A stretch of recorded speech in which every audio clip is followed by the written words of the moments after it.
La plupart des gens s'inquiètent trop. Le succès, c'est être très patient mais agressif quand il le faut.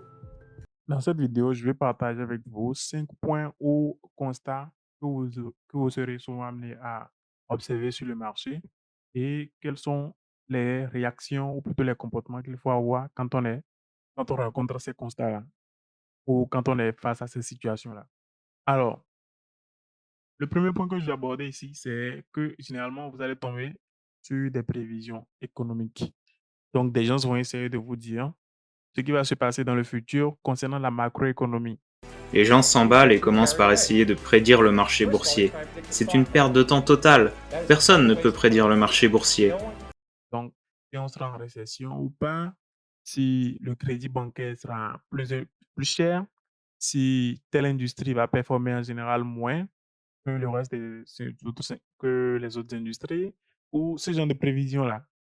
Et dans ce genre de situation, qu'est-ce qu'il faut faire? C'est tout simplement, J'ai toujours dit que si tu passes 14 minutes par an sur l'économie, tu as perdu 12 minutes, et je le crois vraiment.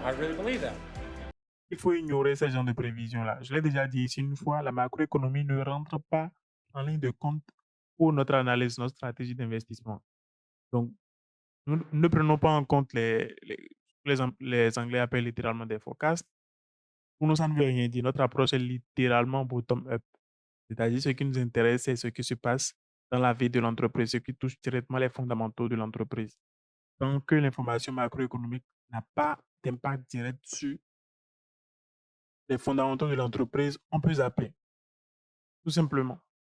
Alors, le second constat que je vais aborder ici, c'est que, en fait, vous devez être prêt à ce que le prix de vos acquisitions, de vos actions ou bien d'une action qui vous intéresse plombe sur le marché, hein, descende de manière exceptionnelle.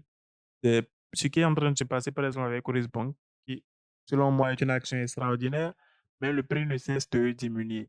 Et comme l'a dit Warren Buffett, vous devez être prêt psychologiquement et financièrement à supporter des pertes de 50% parce que c'est littéralement un scénario qui peut se produire. Donc, vous devez être prêt à observer votre portefeuille fondre de 50% et quand même rester investi et faire aller jusqu'à acquérir davantage d'actions, hein, dans une situation où votre portefeuille a déjà fondu de 50%. Et donc, ça, c'était le second point. Et je sais que c'est amer, je sais que ce n'est pas évident de pouvoir tenir cette position-là, dans cette situation-là. Mais c'est quand même ce qu'il faut faire quand on espère avoir des rendements supérieurs à la moyenne.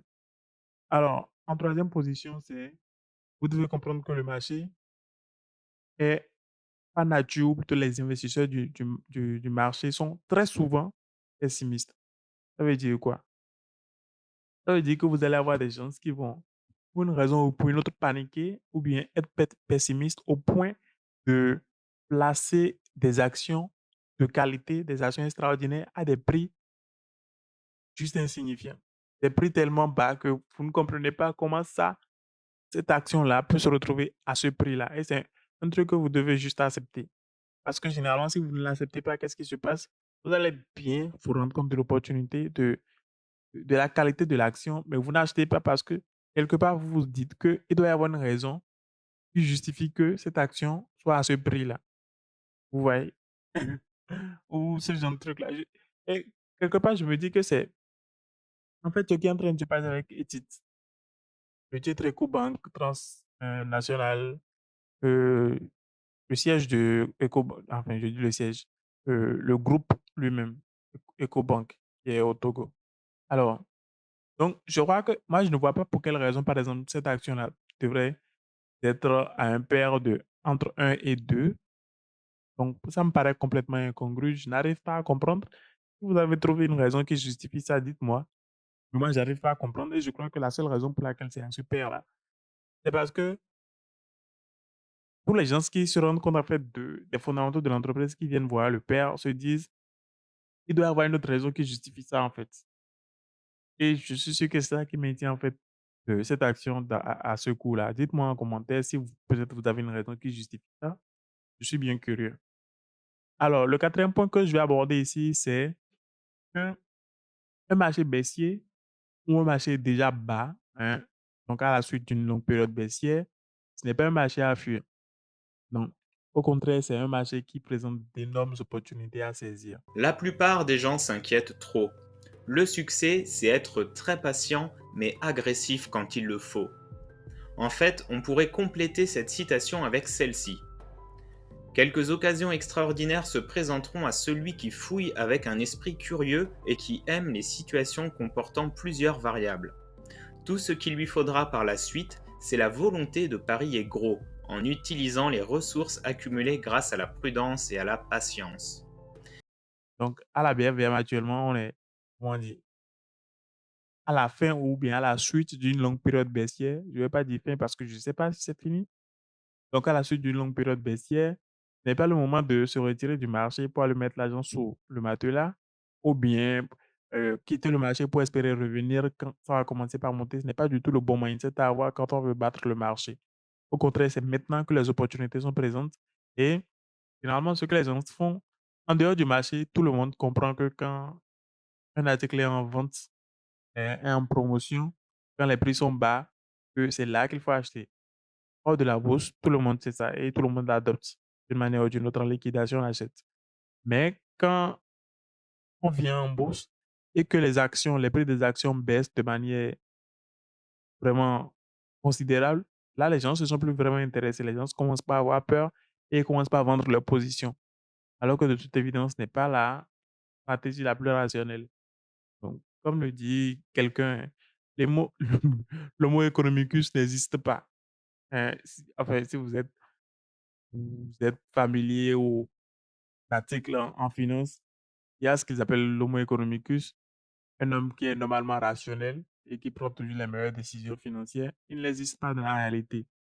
Parce que dans la réalité, un homme, il n'a rien à voir avec un homo economicus, justement. Il n'est pas, comment dire, à 100% dirigé par sa raison, non. Ses émotions jouent un rôle, comment dire, peut-être même plus important que sa raison dans son comportement.